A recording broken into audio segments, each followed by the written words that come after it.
All right, so here we are back in the garage working on the K24 in the 280Z. Let's go ahead and work on mounting the ECU so that we can then work on finishing the wiring. You know, if I'm honest, we were getting a little spoiled there. We had a few days in the up in the 40s. Today is back down in the, oh, it's something like 15 outside. I think we're gonna get up to 21. So it's 31 in my garage, which I guess is warm, right? It was actually 30 when I opened the door. Probably just me being here next to it has already warmed it up. It's cold.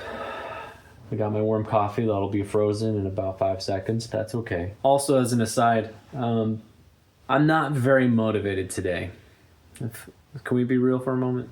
Yeah, so that happens a lot, and that's probably most days that I come out here to the garage. I've been thinking about this, having just watched the latest Vice Grip garage video. Derek brought home a Fox Body Mustang, and he's out there in Kansas in sub-freezing temperatures, working outside. No gloves, because he's crazy, whatever. And he's sick, he's got the flu, so who knows what that entails. I can't imagine it's pretty. I can't imagine he feels good. And he needs to get this car out within 48 hours because there's a snowstorm coming. And then once the snow comes, there's no way he's getting the thing moved. So he presses on. I am certain a part of him woke up in the morning and thought, I could just stay here in the hotel. I could just push my schedule out. We'll have to cancel something. I'll have to probably miss a plane flight and we'll have to get new tickets or move tickets around. But I'm sick, so I'm just gonna stay in the hotel. He could have done that, and I'm sure part of him wanted to. But instead, he got out there and he got after it, and something he's known for saying is that if you don't work, your projects won't, or something to that effect. Yeah. I would much rather be inside my warm house right now. I would much rather be doing something comfortable. I'd much rather be watching TV or watching Oliver Picard's latest video on his mosquito. Lots of things I'd rather be doing. But if you listen to your nostalgia, that is sometimes dangerous, you'll remember all of the things that excite you as to why this is here to begin with. Why do you have your project? I love cars, and I have so many great memories around cars. Cars are involved in so much of my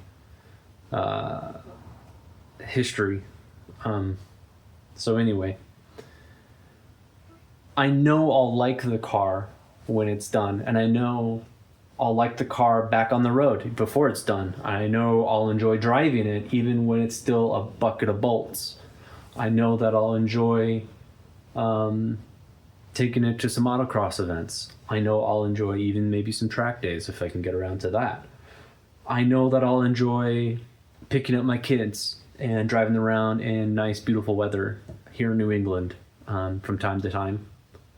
I know I'll enjoy all those things. It's hard to remember those things when it's 20 degrees outside and the task list feels insurmountable and there's way more to be done than you really care to do. So all that to say, I get it. I don't think anybody out there is special and is somehow immune from the motivation problems of getting up and getting out and getting after it. But I will promise you this. If you take the first step, the next step isn't so hard. If you just get going, get moving, the struggle is lessened. The hardest part is just starting.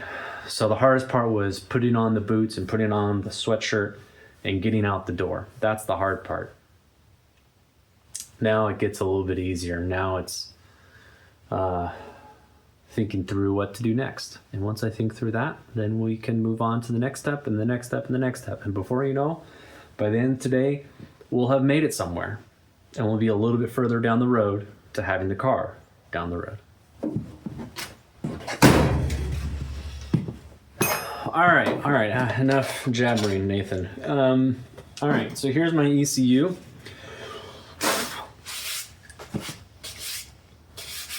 Big shout out to DIY Auto Tune, the only vendor? Well, there's other vendors, but the main primary good vendor for Megasquirt stuff. Highly recommend them. And this little box is the Megasquirt relay control box. Don't mind the rust spots. It's fine. It's fine.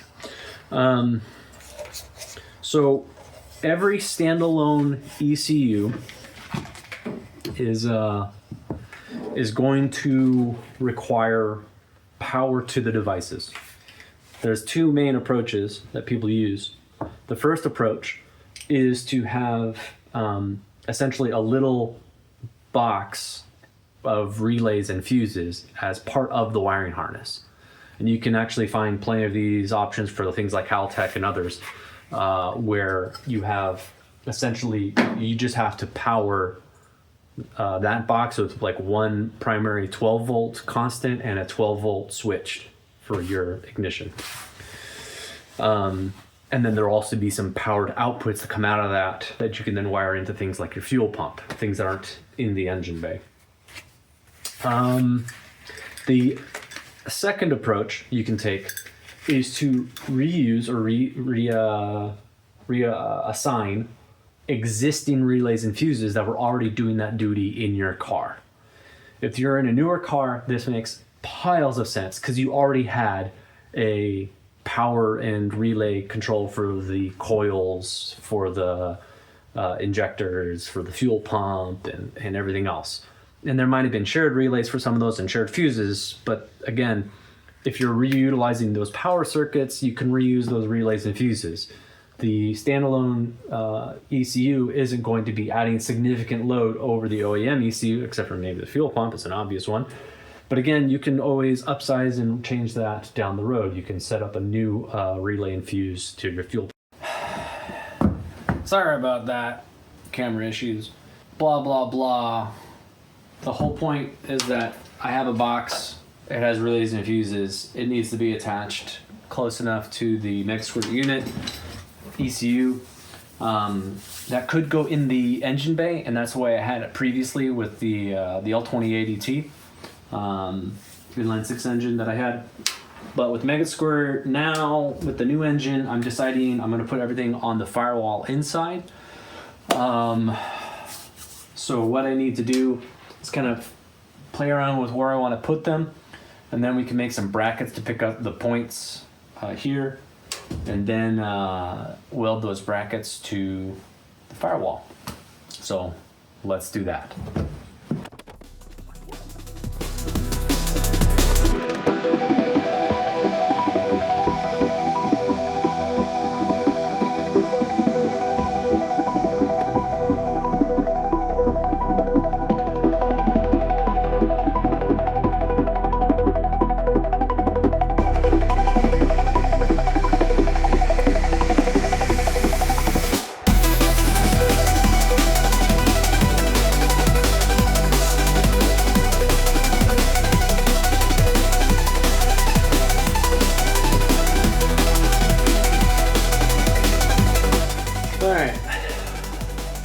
I got a plan. Now let's make some brackets. I can't feel my fingers.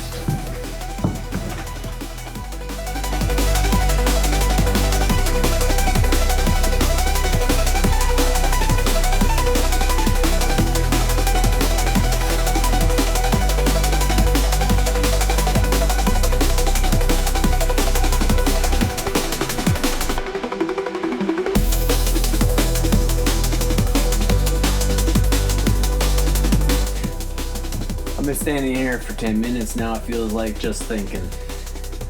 It's okay. That's part of the process. Part of what I'm thinking through is kind of how I want to do this. I think in my mind I was originally thinking I'll make a bracket that if this is like the surface kind of like comes down and then up and has like either a captive nut or a integrated stud, but the more I think about it, I don't think it really needs to be off the surface much.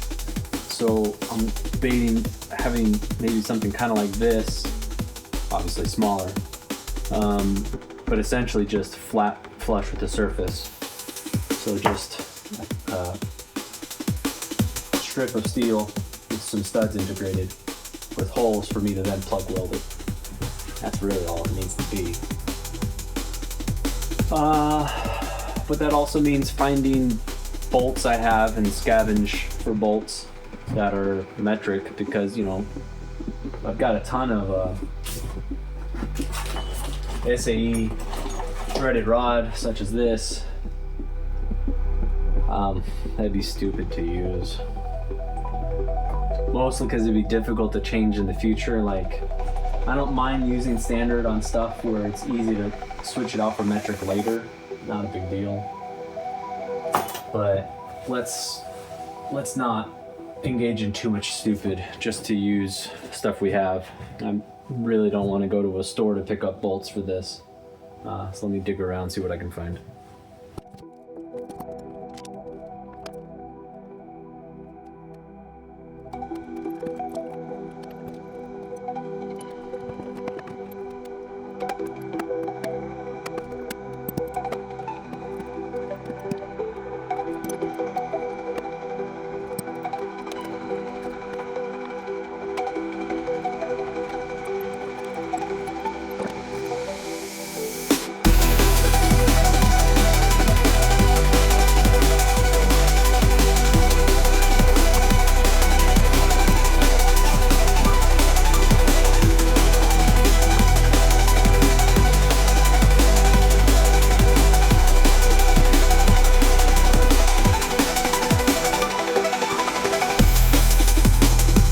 So as much as I don't love it, I'm gonna have to actually run out to the store to grab nuts and bolts. I'm not finding what I really want here. So hopefully it won't be too expensive, because they don't need to be like grade 8. Any of the cheap little kits will do, but I also don't want to drive into one of the larger towns to go to like a Home Depot or Lowe's. I just want to go to one of the close by stores, which means an Ace Hardware, which traditionally can be hit or miss for me as far as whether or not it's affordable. So yeah. All right, so it's a bit later and I'm $6.78 poorer for 2 M5 threaded rods and 8 M5 nuts. And we can continue.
Starting to get the hang of this.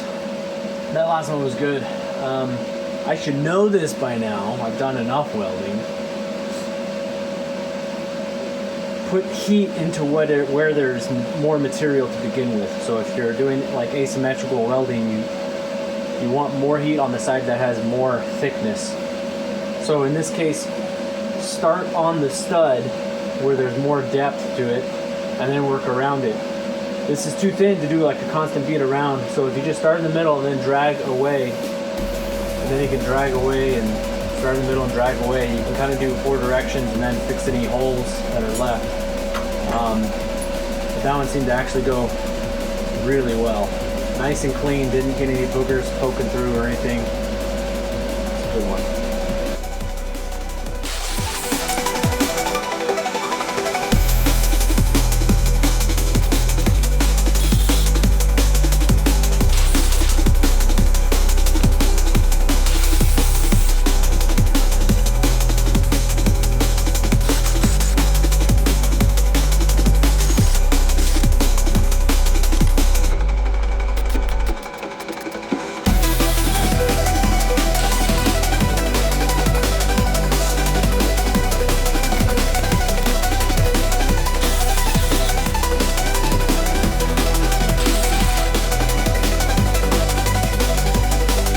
Okay, I have all my tabs to now weld into the car. So now I gotta move the welder and everything over there so we can weld.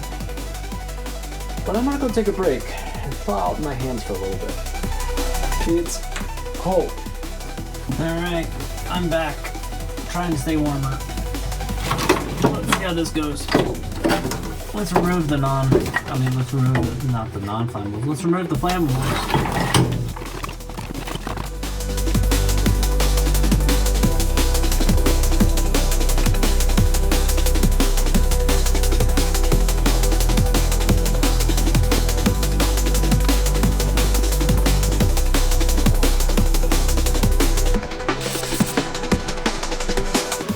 Piece of flammable material. Oh wait, this will work maybe. Let's bring that piece of flammable material back in. Now you want to make sure when you have sensitive electronics, you weld right next to them. Now realistically, I'm just trying to get as small of a tack as I can, because otherwise I need something to locate the brackets left to right. And what better than what needs to fit in there? So we'll just be as careful as we can here.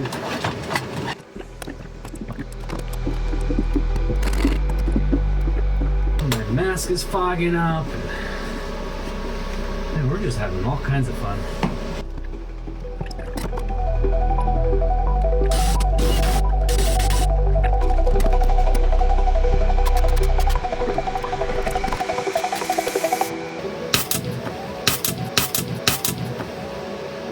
Oh no, I did just hit the ECU. Good job, Nathan. My ECU might be fried now.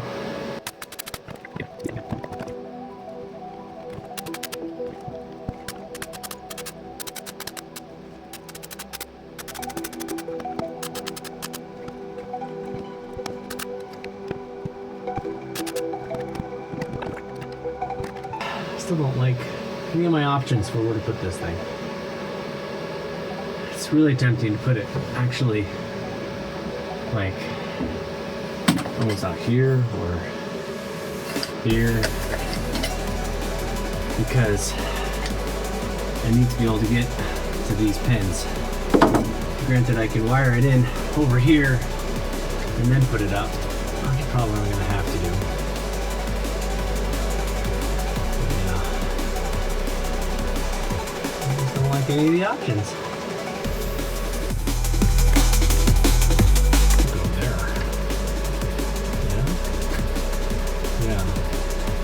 Well, let's just do that. That's gonna be way easier. I don't love facing it that direction. I'd kind of rather have it the other way around, but if I go the other way around, my relay cable between We face it right into the battery. So let's not do that. But first, clean up the spot. Awesome. Now how are you gonna get it to stay there, Nathan? Where am I smoking? Wait, that hole, not that hole.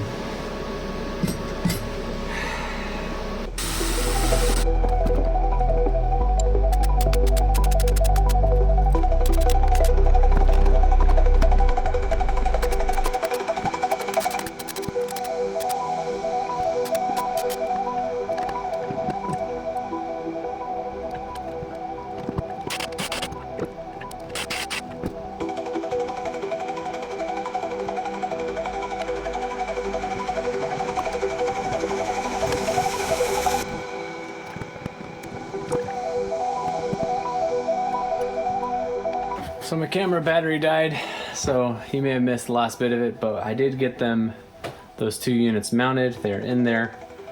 A little bit of a pain, but now they're in there and we can take our measurements and continue wiring. It is now past sunset. I have spent a lot of time in the garage today. More time than anticipated, but that's okay. We at least made good progress on something that needed to get done, and now we can be unblocked for the next task. So, like always, keep jamming.